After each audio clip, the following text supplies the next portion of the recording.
Selamat bertemu dan bersama lagi dalam acara Minggu Sembayang Gabungan Gereja Seventh-day Adventist Daerah Inanam.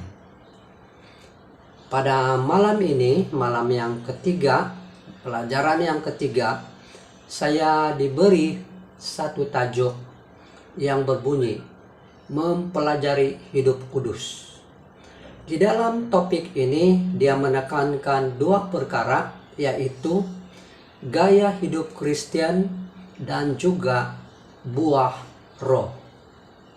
Pelajaran ini ditulis oleh atau disediakan oleh Elaine Corali, di mana beliau adalah setiausaha eksekutif Divisi ECA General Conference. Jadi saya akan sampaikan pelajaran ini seperti mana yang dia sudah sediakan. Di sini ada dua pernyataan yang menjadi persoalan di dalam pelajaran ini.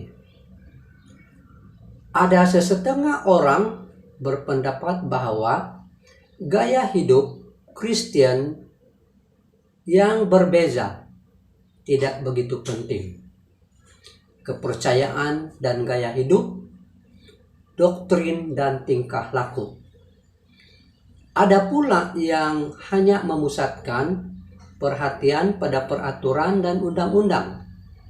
Apakah ini dapat memindahkan fokus kepada Kristus dalam pengalaman agama mereka? Jadi, apakah hidup di dalam Kristus mengabaikan etika? Ini satu soalan yang harus kita cari jawab dalam pelajaran ini. Apakah hidup di dalam Kristus mengabaikan etika ataupun adab?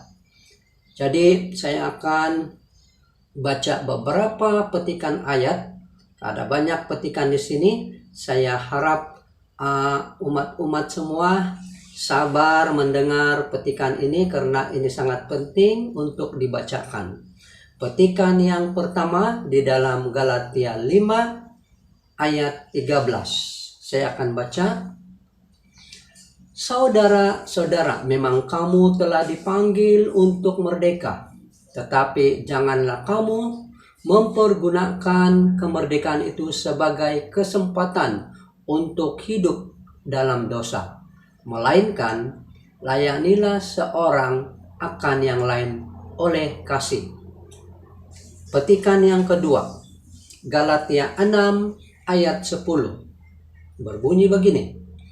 Karena itu, selama masih ada kesempatan bagi kita, marilah kita berbuat baik kepada semua orang, tetapi terutama kepada kawan-kawan kita seiman. Dan petikan yang ketiga, ayat ini agak panjang.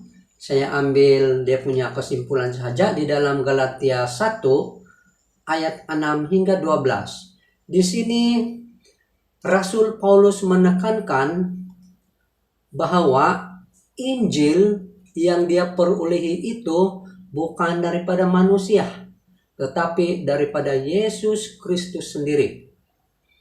Jadi nasihat dia agar jemaat atau umat-umat yang ada di Galatia ketika itu supaya tidak menerima Injil yang selain daripada yang datang daripada Tuhan sendiri, yaitu Yesus Kristus. Kalau ada orang lain yang coba menyampaikan Injil berbeza dengan Injil yang Rasul Paulus sudah sampaikan kepada mereka, tolaklah, janganlah menerima Injil tersebut.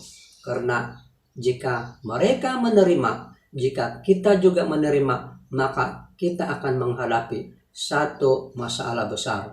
Dikatakan di sana kita akan gagal di dalam aplikasi di dalam kehidupan kita tentang Injil yang diterima itu. Jadi Rasul Paulus mencabar kedua posisi pernyataan yang saya sebutkan tadi. Karena situasi itu dia hadapi sendiri semasa di Galatia. Dia melihat keadaan itu juga berlaku di Galatia. Jadi dia bagi nasihat ini melalui surat dia kepada jemaat di Galatia dan juga kepada kita sekarang ini. Saya ingin membacakan lagi di dalam Galatia 6 ayat 7 dan 8. Berbunyi begini. Jangan sesat, Allah tidak membiarkan dirinya dipermainkan. Karena apa yang ditabur orang, itu juga yang akan dituainya. Di dalam Galatia 2 ayat 16, kamu tahu bahwa tidak seorang pun yang dibenarkan oleh karena melakukan hukum Taurat, tetapi hanya oleh karena iman dalam Kristus Yesus, supaya kami dibenarkan oleh karena iman dalam Kristus dan bukan oleh karena melakukan hukum Taurat. Sebab tidak ada seorang pun yang dibenarkan oleh karena melakukan hukum Taurat. Itu pernyataan di dalam Galatia 2 ayat 16. Kunci kehidupan Kristen menurut Paulus terletak pada komitmen terhadap Kristus melalui pimpinan Roh Kudus yang tinggal dalam kita, seperti yang kita katakan dalam Galatia 5 ayat 22 hingga 23, yang merujuk kepada kebajikan dan sifat-sifat yang dihasilkan oleh Roh Kudus. Ada 9 kebajikan di sana yang membentuk buah roh. Ia bukan buatan manusia, melainkan diberi oleh Tuhan. Kita dipanggil untuk menyatakan kebajikan ini yang mewakili Kristus bagi orang lain. Jadi, visi kita ialah untuk memuliakan Tuhan, baik di dalam rumah tangga, dalam gereja, dan community. Ada soalan di sini yang berbunyi, bagaimana buah roh dapat berakar di dalam hati kita? Oke, soalan ini dan dapat dinyatakan dalam hidup seharian. Oke, jadi bagaimana buah roh itu dapat berakar di dalam hati kita dan dapat dinyatakan dalam hidup seharian kita? Ada 3 cara yang penulis ini sediakan, di mana 3 cara yang Rasul Paulus tunjukkan bagaimana kita dapat bertumbuh dan berbuah. Oke, yang pertama, menjadi milik Kristus. Oke, cara yang pertama menjadi milik Kristus. Bagaimana? Melalui ini kita diingatkan bahwa kita perlu memantulkan diri kita sebagai miliknya melalui 9 buah Roh Kudus tadi, yaitu 9 kebajikan yang disarankan. Di dalam Yohanes 15 ayat 5 mengatakan, akulah pokok anggur dan kamulah ranting-rantingnya. Barang siapa yang tinggal di dalam aku dan aku di dalam dia, ia berbuah banyak. Sebab di luar aku, kamu tidak dapat berbuat apa-apa. Yang kedua, menyalibkan daging dengan segala hawa nafsu dan keinginannya. Itu cara yang kedua. Sebagai seorang Kristen, kita tidak boleh menikmati pekerjaan daging. tetapi mau mengakui juga untuk hendak ke surga. Bagaimana itu, saudara? Sebagai seorang Kristen, kita tidak boleh menikmati pekerjaan daging, tapi pada masa yang sama kita mau juga masuk ke surga. Jadi ada satu tulisan seorang yang bernama Dietrich Bonhoeffer. Dia menuliskan seperti ini. Ketika Kristus memanggil seorang lelaki, dia meminta kepadanya untuk datang dan mati. Macam mana ini, saudara?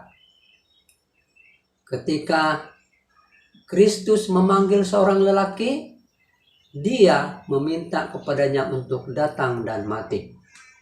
Ini bermaksud bahwa setiap kebiasaan, amalan atau maksiat yang membekalkan makanan kepada kehidupan lama kita haruslah dimatikan atau dibunuh. Disinilah ditekankan istilah penyangkalan diri. Apabila kita mematikan keinginan daging itu, hidup lama itu, maka itu dikatakan sebagai penyangkalan diri, mematikan kebiasaan-kebiasaan lama itu, supaya kita tidak lagi bermanja dengan kehidupan lama. Oke, yang ketiga, hidup dalam roh. Di dalam Galatia 5 ayat 25. Ini bermaksud setiap sudut kehidupan kita dipimpin oleh roh, yaitu pemikiran, emosi terdalam kita yang melibatkan hubungan dan interaksi harian kita di dalam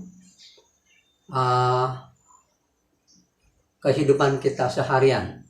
Oke. Kita diberi tenaga oleh Tuhan melalui firman Tuhan, melalui doa, ibadah, persekutuan, dan pelayanan. Setiap gaya hidup Kristen yang tidak dipimpin oleh roh akan gagal dengan terus. Inilah di dalam Galatia 5 ayat 25. Saya bacakan di sini. Jikalau kita hidup oleh roh, baiklah kita hidup juga dipimpin oleh roh.